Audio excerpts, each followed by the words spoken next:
Thank you very much for that very kind and thorough introduction. Prime Minister Lawrence Wong, Senior Minister Lee Hsien Loong, Sir John Chipman, of course, Your Excellencies, ladies and gentlemen. I thank the International Institute for Strategic Studies for convening this open, frank, and constructive conversation on pressing strategic issues confronting our region. I also thank the government of Singapore, especially Prime Minister Wong and Senior Minister Lee, for providing an environment that is conducive to this dialogue. The notion of shangri conjures up a mystical sense of tranquility, of free souls living in peace and harmony. And it may sound like a wishful concept, but it is symbolic of a continuing dream, an international community that lives in peace, upholds the rule of law, and enables all nations to thrive in pursuit of their respective aspirations. We Filipinos are paragons of this dream. Our history reflects our commitment to the values that engender amity, fraternity, and sovereign equality amongst nations. Our commitment to peace and to the rule of law inheres in how we have defined our sovereign home. When we established our Commonwealth in 1935, we put together a constitution that defined our territory in accordance with the international treaties that became the basis of our archipelagic unity. The Treaty of Paris between Spain and the United States crystallized our islands into a cohesive whole. The Treaty of Washington clarified the extent of our sovereignty and patrimony and a line set by international powers. We sought to uphold and preserve the integrity of our country's physical unity through international law.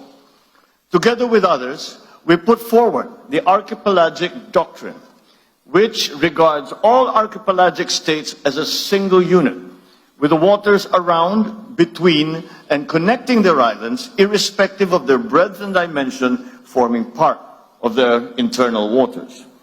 This doctrine has since been enshrined in the 1982 United Nations Convention on the Law of the Sea, or the UNCLOS. The same convention also clarified the limits of each state's maritime zones and defined the extent with which they could exercise sovereignty, their sovereign rights, and jurisdiction over those zones.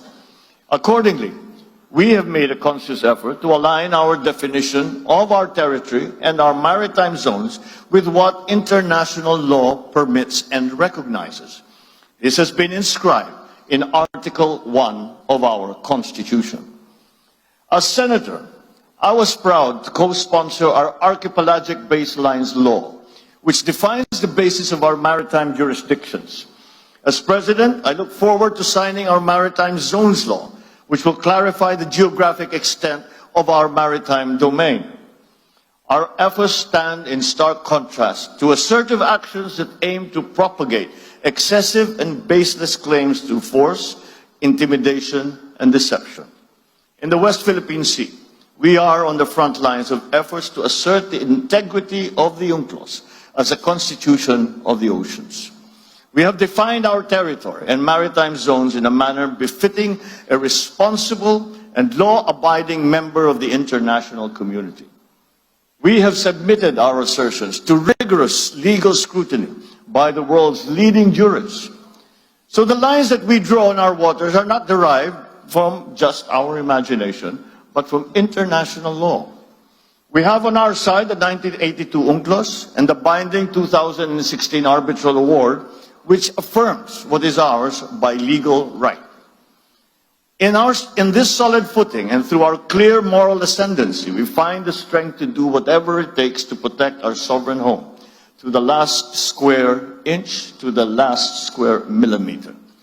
The life-giving waters of the West Philippine Sea flow in the blood of every Filipino.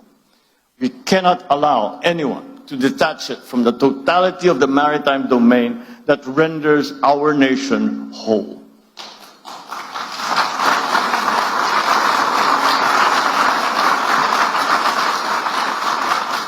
As President, I have sworn to this solemn commitment from the very first day that I took office.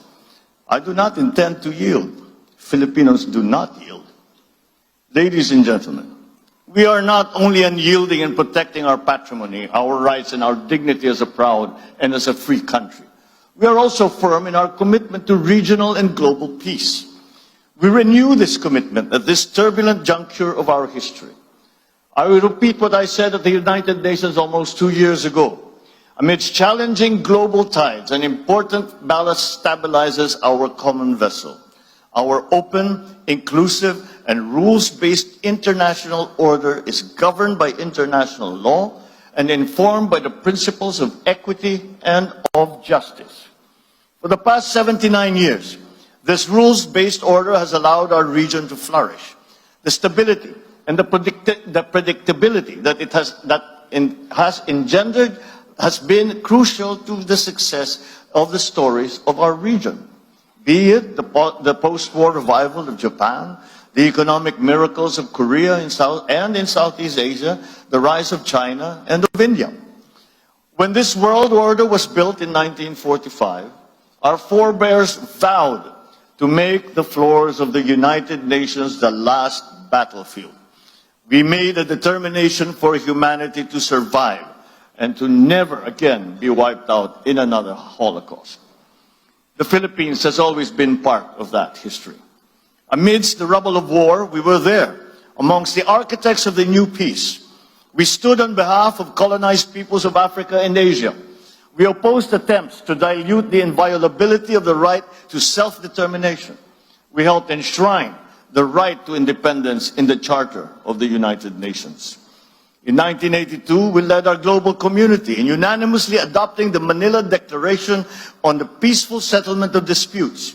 This affirmed that differences amongst nations must always be solved peacefully through legal and diplomatic processes, never through the threat or the use of force. Today, these norms are under significant stress. The world is facing a watershed moment. In our region, recent patterns of aggression and militarization and emerging arms races threaten our lands of promise with an uncertain future. In the midst of these significant shifts, I see 7 realities in the Indo-Pacific. First, the future of our region will be determined by many nations, each with its own unique experiences and aspirations.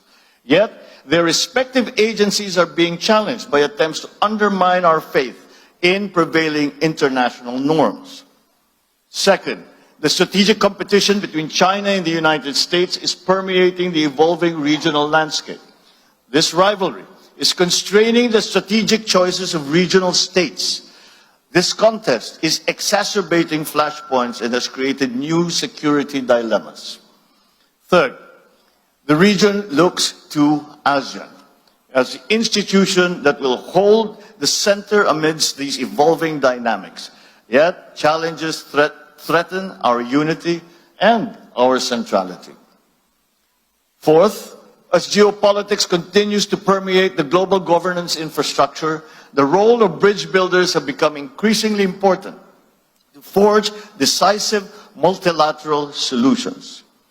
Fifth, the global commons will continue to be crucial to the security of all states in the region.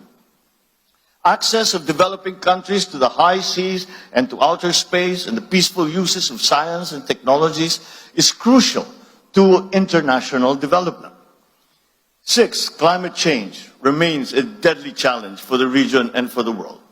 It is the first truly global threat, and for the first time, we face a crisis that affects every single human being on Earth and requires action from every single human being as well.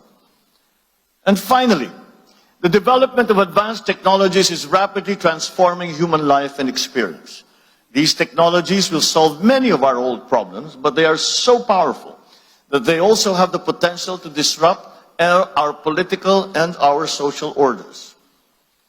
These 7 realities muddle the waters that we have to navigate in our collective journey as a community of nations.